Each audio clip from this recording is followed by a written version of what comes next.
Before I booked my flight to Kuala Lumpur, I made the mistake of asking for advice on travel forums.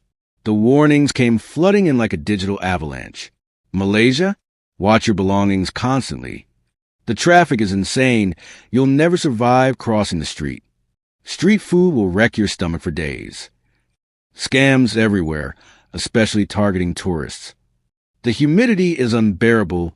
You'll be miserable. My well-meaning friends showed me news articles about petty theft. My relatives questioned why I'd choose Southeast Asia over Europe. And even some travel bloggers painted Malaysia as a beautiful but challenging destination that required constant vigilance. I almost canceled the trip 3 times. I imagined myself clutching my bag in paranoid desperation. Sick in a hotel room, confused and lost in a country where nothing made sense. Then I landed at KLIA. And within the first hour, I realized that almost everything I'd been told was either wildly exaggerated or completely wrong. The first warning to crumble was about the people. I'd been told Malaysians could be unfriendly to tourists, that I'd face barriers and indifference, that getting help would be difficult. Instead, at the airport immigration, the officer saw my confused expression while filling out a form and warmly explained each section, even making a joke about how confusing government paperwork is everywhere. On the train into the city, an elderly Malaysian woman noticed me studying my map and spent 20 minutes explaining the best neighborhoods to visit, which hawker centers had the best food, and even wrote down her favorite roti canai spot with directions in both English and Malay. She refused to let me thank her excessively, saying, "We want you to love Malaysia, so we help you see the real Malaysia." This wasn't an isolated incident. It was the beginning of a pattern that would define my entire month in the country. The traffic warnings had been particularly ominous. People described Malaysian roads as lawless, chaotic death traps where pedestrians had no rights and traffic rules were mere suggestions. I'd mentally prepared myself for terrifying street crossings and near-death experiences every time I left my hotel. The reality? Yes, Malaysian traffic is energetic and moves differently than Western roads, but there's an underlying system and flow to it. Motorcycles weave through cars with practiced precision. Everyone somehow knows where everyone else is going, and when I needed to cross a street, drivers actually slowed down and waved me across. In Penang, a motorcycle taxi driver named Ahmad not only got me safely through rush hour traffic, but gave me a running commentary on the neighborhoods we passed, pointing out historic buildings and recommending restaurants. The traffic wasn't dangerous chaos. It was organized complexity that looked wild from the outside, but functioned remarkably well.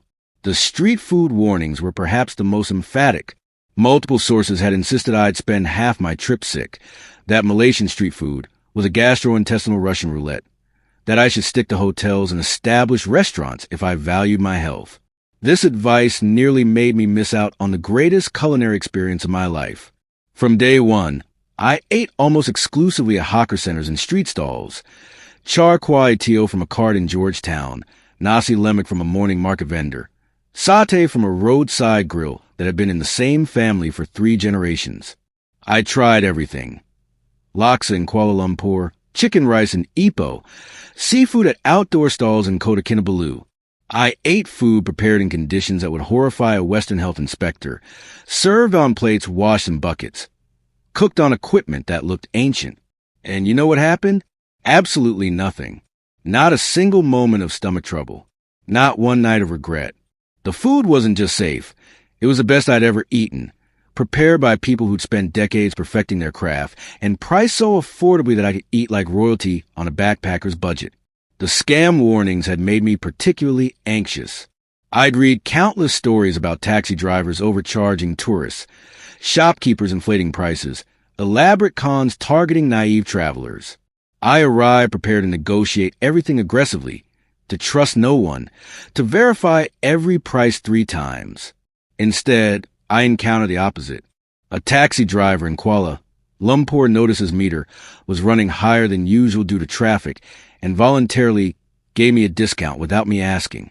A shop owner in Malacca spent an hour teaching me about Malaysian batik, showed me how to distinguish quality pieces, and then pointed me to a cheaper shop down the street that had better prices for what I wanted.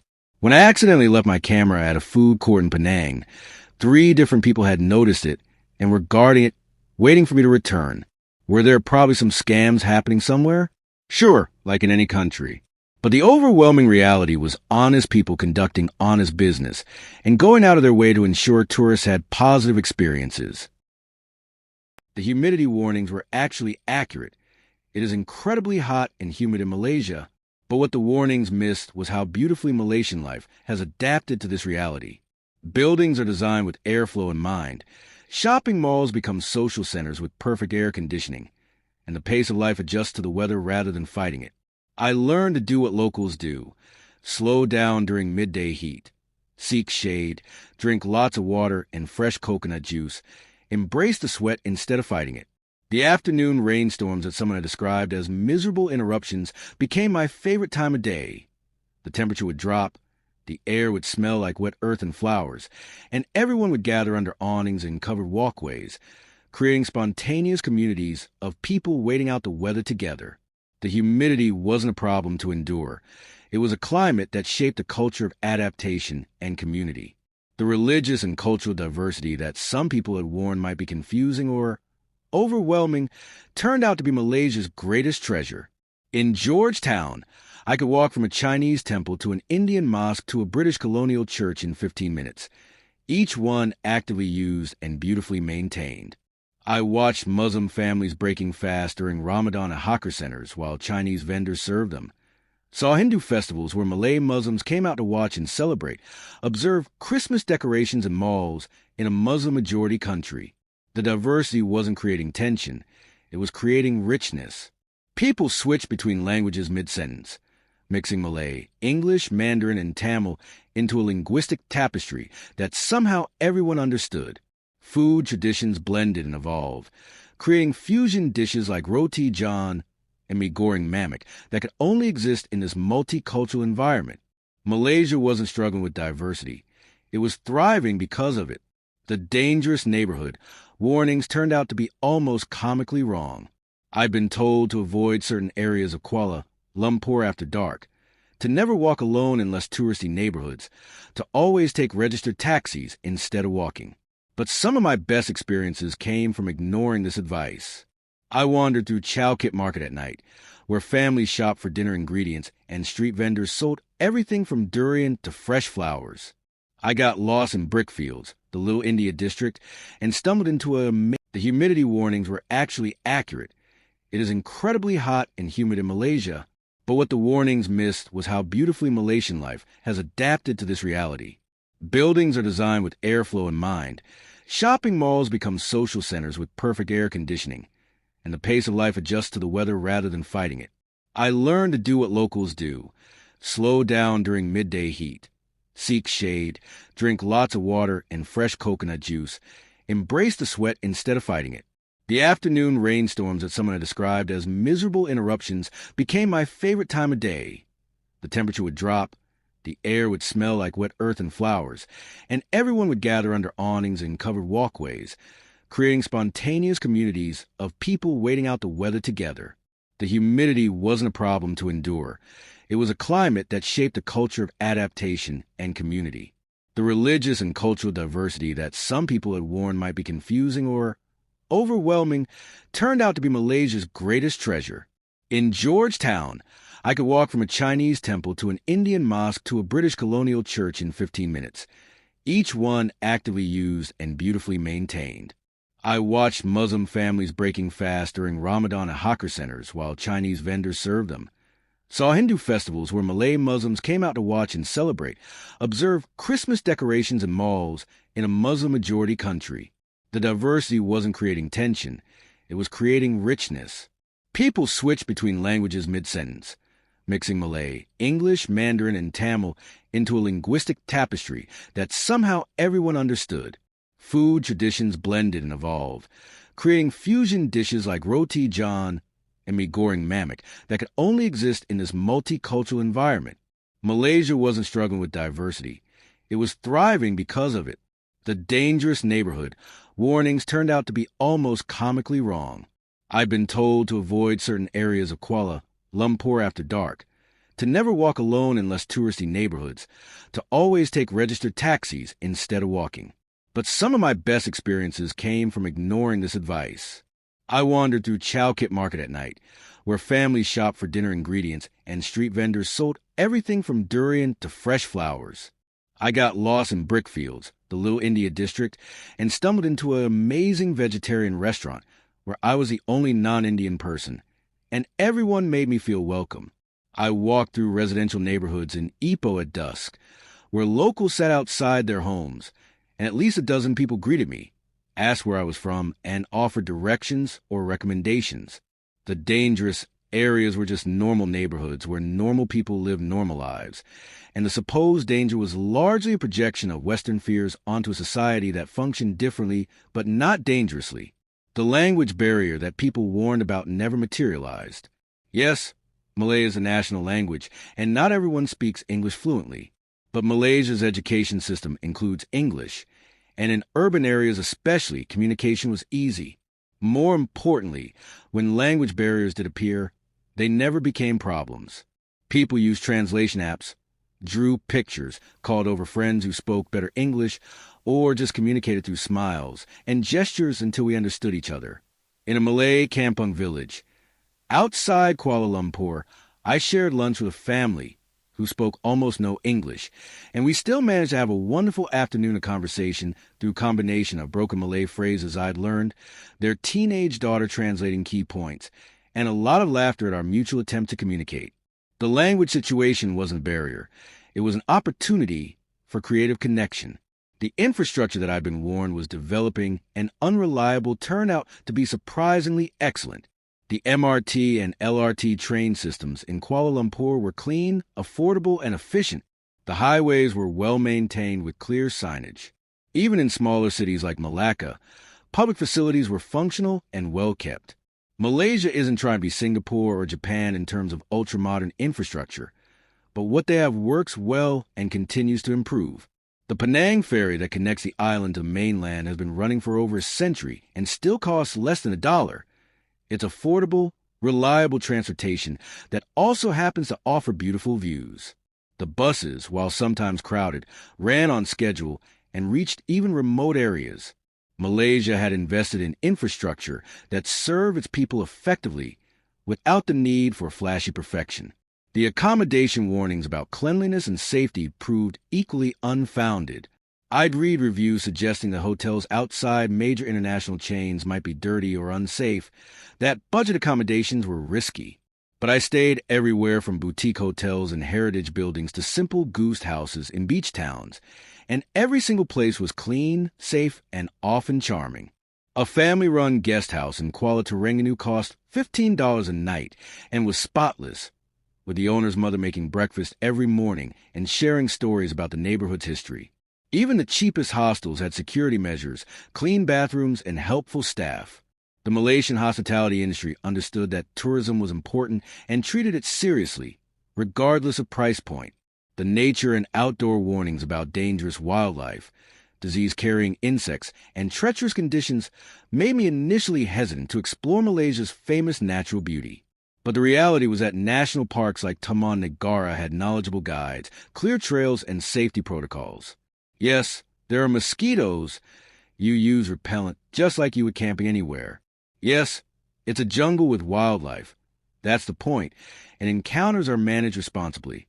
I trekked through rainforests, saw orangutans in Borneo, visited tea plantations in the Cameron Highlands, and explored caves filled with bats. And the only danger I encountered was the danger of not wanting to leave. Malaysian ecotourism is well developed, balancing conservation with access, and locals who've grown up in these environments know how to navigate them safely.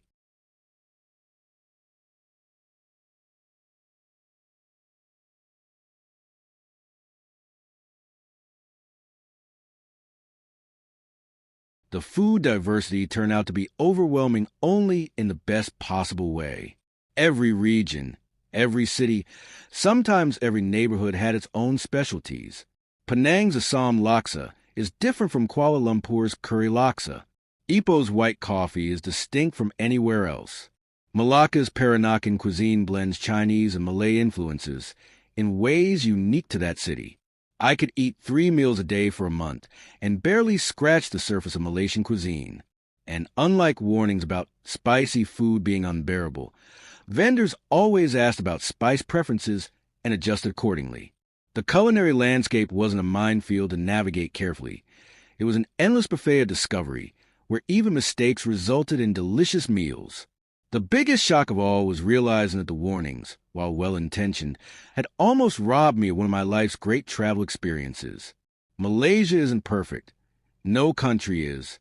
There are challenges, complexities, and yes, things that don't work exactly as they might in Western countries.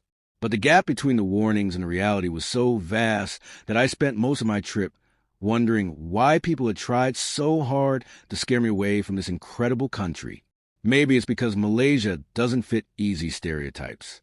It's not as developed as Singapore, not as famous as Thailand, not as exotic as Bali. It's complex, multicultural, simultaneously modern and traditional, Muslim majority, but religiously diverse, developing rapidly while preserving heritage. It doesn't fit neatly into the boxes travelers use to categorize destinations, so people default to warnings and cautions instead of celebration. By the end of my month in Malaysia, I wasn't just glad I'd ignored the warnings. I was actively frustrated by them. How many people had decided not to visit based on exaggerated fears? How many travelers missed out on the incredible warmth of Malaysian hospitality, the phenomenal food, the cultural richness, the natural beauty, the affordable adventures, all because someone on the internet said it was too risky or too difficult?